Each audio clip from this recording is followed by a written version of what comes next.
আমার জীবনে অনেক উত্থান পতন ছিল, ঠিক যেন মাঝ সমুদ্রে ঝড়ের কবলে পড়া ছোট্ট একটি নৌকা। ছিল না কোনো আশা।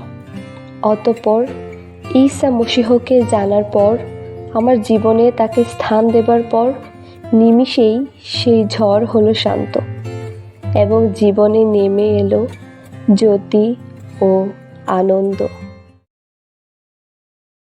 তারা ঈসার কাছে গিয়ে তাকে জাগিয়ে বললেন, হুজুর, হুজুর, আমরা যে মরলাম।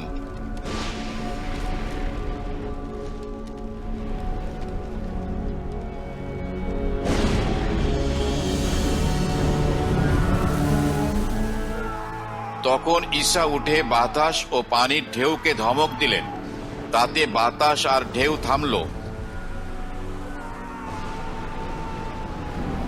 এবং সবকিছু শান্ত হয়ে গেল।